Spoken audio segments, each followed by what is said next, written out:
Magandang araw sa inyong lahat. Narito ako upang magbigay sa inyo ng mga mahalagang mensahe na dapat nyong pakinggan. Ito ay tungkol sa kung paano natin maaayos ang ating mga sarili at kung paano natin haharapin ang mga malalaking pagsubok na ibinibigay sa atin sa ating mga buhay. Paalala lamang na ginawa ko ang video na ito upang ma-motivate ko ang mga taong gustong-gusto ng magbago ang kanilang buhay at matupad ang kanilang mga pangarap. Kung ikaw ang tao na nagkakaroon ng maraming problema at gusto mo nang magbago ang iyong buhay, ito na ang motivational video na para sa iyo. Ano pang hinihintay natin? Pakinggan na natin ang motivational video part 3. In 3, 2, 1.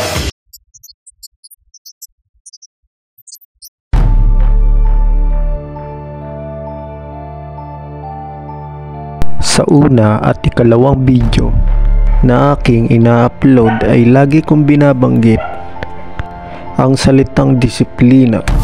Ano nga ba ang disiplina? Ang disiplina ay isa sa pinaka-importanteng kaugalian ng pagkatao sa buhay ng bawat isa. Mahalagang malaman kung bakit importante talaga ang bagay na ito dahil isa itong pamamaraan ng pagiging matapat, pagiging masipag at pagiging determinado. At kapag nakuha mo ang tamang disiplina sa iyong sarili, mas malaki ang tsansa na magbago talaga ang iyong buhay. Kung mayroon ka mang mga masasamang pag-uugali, ay kayang-kaya kang baguhin ng bagay na ito. Mauunawaan mo na may mali talaga sa iyo kapag ini-apply mo ang iyong sarili sa tamang disiplina.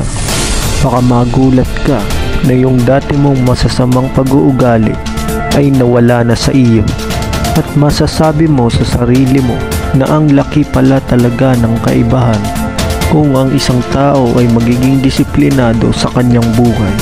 Kasama na dito ang pagiging mabuting tao. Tulad nga ng aking sinabi o binanggit na ang disiplina ay isang pamamaraan ng pagiging matapat, pagiging masipag at pagiging determinado.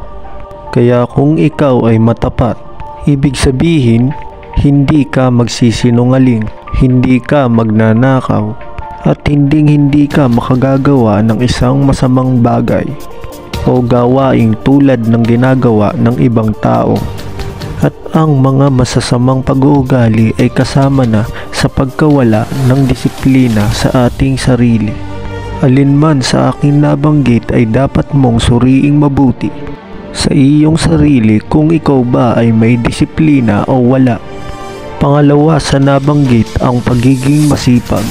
Kung ikaw ay masipag, marami kang magagawang mas mga mahalagang bagay na makakatulong sa iyong sarili at hindi ka na aasa sa ibang tao dahil ikaw na mismo ang gagawa ng lahat ng tulong ng ibang tao para sa iyo. At mas mababawasan ang problema mo sa araw-araw. Hindi ka na magugutom o mamumroblema sa pera dahil masipag ka. Mas makakatulong ka pa sa ibang tao lalong-lalo na sa mga magulang mo. At mas magiging maganda ang pakikitungo ng iyong pamilya dahil sa nakikilala ka bilang isang masipag na tao. Mas magiging kaunti ang kaaway mo. Kung mauunawaan mo na ang dalawa sa aking nabanggit ay dapat mong i-apply mismo sa iyong sarili. Ang pagiging matapat at ang pagiging masipag ay dalawa lamang sa mga pamamaraan ng pagiging disiplinado. At kung makukuha mo na ang tamang disiplina ay magiging mabuting tao ka na.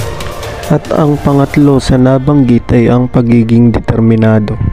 Kung ikaw ay magiging isang determinadong tao, mas mapapadali ang pagtupad mo sa iyong mga pangarap. Dahil ang isang determinadong tao ay nagnanais na magtagumpay sa kanyang mga ambisyon o layunin. Ang pagiging isang determinadong tao ay hindi na maliligaw ng landas. Dahil kung determinadong tao ka na, ibig sabihin ay mayroon ka ng direksyon at mayroon ka ng pangarap. Ito rin ang isa sa dahilan kung bakit hindi mo na kailangan mainggit sa ibang tao. Dahil ang pagiging determinado mo sa buhay ang makakapagpaunawa sa iyo na kung ano man ang gustuhin mo sa buhay mo ay kayang-kaya mo rin. itong makuha at mauunawaan mo na kayang-kaya mo rin magtagumpay sa iyong buhay. Mararating mo rin kung ano ang narating ng ibang tao at mas mahihigitan mo pa ang kanilang mga ginagawa dahil sa pagiging determinado mo sa iyong mga ambisyon o layunin. Kung umabot ka man dito sa dulo ng pangatlong video na aking ini-upload, ay huwag mong kalilimutang suportahan ako sa aking channel nang sa ganon ay makagawa pa ako ng maraming video kagaya nito at upang mas marami pa akong matulungang tao na siyang nanonood at sumusuporta dito sa aking channel. Hanggang dito na lamang, hanggang sa muli. Maraming salamat po.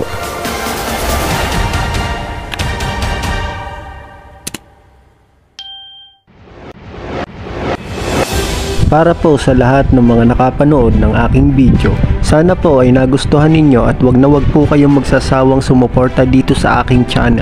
At asahan po ninyo na lagi po akong nandito upang makatulong sa inyo.